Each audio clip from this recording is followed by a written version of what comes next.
Just when the caterpillar thought her life was over, she began to fly. Such wonderful lines. And this is precisely what we do when we sell. We have to go from one no to another no to another no to another no and keep on selling till we hear a yes. And that is the crux of selling. As it is said, that you can never defeat a person who refuses to give up. Now I am going to make a statement which might come across as an overstatement, but it is very, very relevant and true. To me, sales are everything. How many of you believe this? Everything around you, just look at it. The chairs, the tables, the fan, the AC, the projector, the laptop, everything around you has been selling since a very long period of time. Any organization, the sole reason of existence of that organization or company is sales. They might be selling a product, they might be selling a service, a software, a hardware, or anything. Or maybe they might be selling just words, but they are selling day in and day out. Now let me tell you some more facts as well. All the organizations pay much more money to people who are in sales. And if you are an effective salesperson, you never need to think about your job, because there would be people who would be ready to pay you any amount of money. You just need to place yourself in the higher league and money will come to you. You look at things and you wonder, who thought about selling this stuff? How do you sell so many things? Maybe in the organization you do not have the correct curriculum or the method to sell things, but you need to invest in yourself. Now I have a question.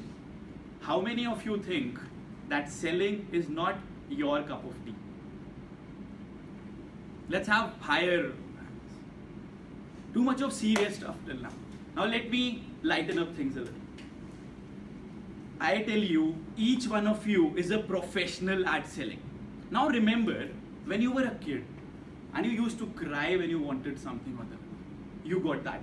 What you were doing at that point of time was selling. Then you grew up and you said to your mom, "Mom, if I do this work, will I get that?" Then you said to your mom, "If I get 90% in my class 10, will I be given a laptop or a mobile phone?" You were selling even then. If you have to get into a job, you need to sell yourself. If you need to propose to someone, you need to sell yourself. So every time you are selling something or the other. Now let me tell you what happened 2 days back. I got a call, rather I called one of my very sweet friend. I don't call males, she was a female. She said that, "Wow, you have remembered me after a very long period of time," and things like that. I could sense sarcasm there. To which I replied, "My heart beats 90 times in a minute. Multiply that by 60. Further multiply that with 24. That is the number of times I think about you in a single day." Now I couldn't see the reaction over phone, but I'm very sure that there would have been a bright smile on her face. So trust me, each one of you is a professional at selling. Now how many of you know what is professional selling? And what is impulsive selling? Do you know that we are being sold stuff every single day and we are not even aware about it? I'll give you a few instances. When you go to a departmental store and you're standing in the queue, think what happens. What do you see around yourself? You see some packets of cookies discounted. You see some packets of noodles there. You are being nudged to buy that particular product at that point of time and we are not even aware about it. Do you know, when you walk in an aisle, even that generates sale. When women walk and they have to see at perfumes and other stuff, generally the aisle is very broad so that they can stop, they can look at things, and then once you look at things, the probability of buying a product increases. Now imagine what happens in a departmental store. You need to stock up a lot of stock in a single place, so you obviously cannot have a lot of bigger lanes. So what happens is, in the narrow lanes, there is something kept which stops you. Either a DVD or something, you stop there, you look at it, and then you realize that I have been nudged further to buy a product. And every day this happens. Now I also tell you one more fact. You know, if you are sitting on a softer chair, the probability of you buying that product increases. So that means that this part of the body also has an integral role in what you buy. Because as per the marketing guru Victor Antonio, when this goes numb, this goes dumb. and you buy that product. Now I have to ask you something else. When you are there in a coffee shop, you have gone with your friends and you have to buy coffee. There are two options available to you. One is a regular coffee, second is a large coffee. Which one will you order? Quickly. Regular. A regular one? Now let's change the scenario a little. Now you have gone to a coffee shop and you have been given three options. A small coffee, a medium coffee and a large coffee. I will not ask you which coffee will you order because I know that your answer is a medium coffee. The reason for that is you analyze. This one is too little for me, this one is too big for me. So you go ahead and you buy the medium coffee, and that coffee is the one which has the maximum profit in it. So you go to KFC, you go to McDonald's, you go to any particular place, you order a medium coffee, although you could have ordered one large coffee instead of two medium coffee, distributed it amongst the two of you, saved a lot of money, but we never do it because the human mind does not work that way. We analyze things in a different manner altogether. And that is why every organization makes the most amount of money whenever the pricing has been made in a manner that you buy medium stuff. So if you are going to take sponsorship, if you need to, let's say, collect 60,000 rupees, the pricing should be 40,000, 60,000 and 80,000 because ultimately the sponsor will come down to 60,000. Now I'll tell you one more incident. I was standing with a friend of mine when we had gone to the south. So there was a lady who came up to us, rather a girl, she was about 15 years old, and she said, "You're looking very good wearing this black shirt and this watch of yours." Okay, she struck a conversation. Then she said, "Why are you here?" I told her we are here to do some work and some stuff. And she said, "So that means that you are doing really well in your life." So now she was saying all good things about me. So I was feeling quite happy about it. Okay. I said, "You know, to achieve all these things, you need to work hard and you need to make money. You need to work really, really hard." It was very hot. Then what she did was, she opened her bag and said, "This is precisely what I am doing." She took out a 2-liter water bottle and said, "Buy this." I said, "No, I'm not interested. My house is just 10 minutes away." Then she offered me a Coke, a 2-liter one again. I again said no. I could see the disappointment on her face.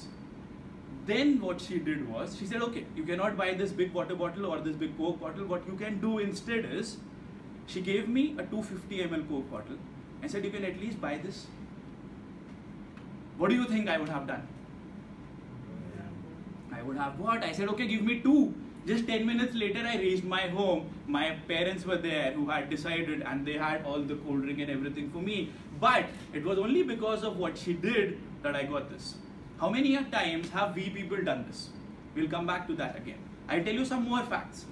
When you enter into a showroom and if the salesperson comes up to you and just says, "May I help you?" the probability of buying that product increases by 30%. If you're talking to a person in the middle of an interaction and you're looking for money and you just touch this point, the probability of selling increases by 55 to 81%. Now that is a very, very incredible statistic. The probability increases by 55%. Which means that every day we are being sold stuff and we are not even aware about it. And that is how people sell stuff to us. Are we on the same page now? Okay. Now there are a few do's and there are a lot of don'ts. Let's go forward to the do's first. Whenever you are going to sell a product, you need to ensure that you are very thoroughly prepared for your product. That you know each and everything about your product. You need to do a pre-analysis of the company, what they are selling, so that if you are going there and you are selling a product or a service to that organization, you precisely know what you are selling. Now I am also going to tell you 5 facts or 5 reasons why people do not buy a product. If you want, you can make a note of it. The 5 reasons are M, T, N, U and T. The first reason is, which people might say to you, is money. Trust me, 5 to 10% people only fall in the category which do not have the money. Otherwise, everyone else has money. They're just saying that to get rid of you. The second reason is time. They might say to you that I do not have the time to buy this product. But if you're providing them with the value, everybody would create the time, right? The third reason is need. You need to identify whether that particular person actually requires that product or not. Now that you have identified, the final 2 are the most important parameters. The fourth parameter is urgency. Now, many a times what happens is that the person might require it. It happens with all of us that we need a product at that particular point of time, but we think, okay, maybe we can buy it after a few days, and generally we do not buy it. So as a seller, it is your responsibility to create urgency. Let's suppose I have gone to a jewelry shop, I am selling CCTV cameras, I go up to him, I tell him, sir, this is a very good product, this will help you in this manner, and he's ready to buy the product. But he says, I might buy it after 10-15 days, you come back. And if I have left that showroom, my probability of selling that product goes down. So what I do is, I create an urgency. I tell to him, so just 2 days back, there was a robbery in a nearby place. And that person lost about 20 lakh of rupees. And more importantly, he lost so much of database of his clients. And I say to him so many other examples that creates the urgency. And I tell him, now you tell me, sir, is investing 30,000 rupees now much better or repenting? That person will automatically buy your product. So now you have created the urgency as well. Now comes the final thing. What do you think that is? The final T. Time we have already said. Trust. T is trust. Many a times it happens that we go on to a second buyer or a second seller, buy that particular product at a higher price than what we were being offered at one particular place, because the trust needs to be generated. And for trust, you need to dress well, you need to speak well. People say that dressing up really good does not matter. Do you think it matters? It matters a lot. It matters a lot because we analyze people, we judge people, and then we expect that others won't judge us. Now, there is one more very important thing that you need to understand as a seller, and that is that you need to empathize. You need to put yourself in the position of the person who is buying your product. To demonstrate the same, let me call Amal on stage.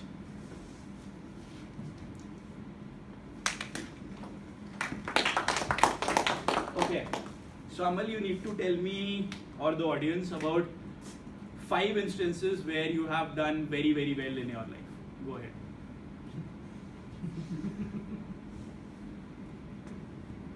Very, very good. Yes, excellent. Not yet. I'm about to. Come on, as an IIM student, we expect much more than this, from you. Go ahead. I'm about to do excellent things. Nothing as that now. Starting the Toastmasters. Starting the Toastmasters Club can be one of them. So that is one, and that also has to be prompted to you. So it is a little disappointing in that part. Anything else you would say? Okay, let's go back. Now I have a question. How many of you sitting over there wanted Amal to say something or the other here? I hope you're not lying. Some people did not even raise their hands. To all who raised the hands, you people can be sellers. But all those who did not and who actually wanted him to blow things up here, you can never ever sell a product. You need to empathize. You need to understand that the other product has already, other person has already suffered a loss. He has done things, he has bought a product, and that is why he's unhappy about it. He's coming to you. You need to understand the pain of the person who has come to buy your product. Because anyone who has entered into the store does want to buy a product. Now there are 3 things that you need to understand and excel if you need to buy or sell a product. First is you need to be very, very excited and very, very good at your job.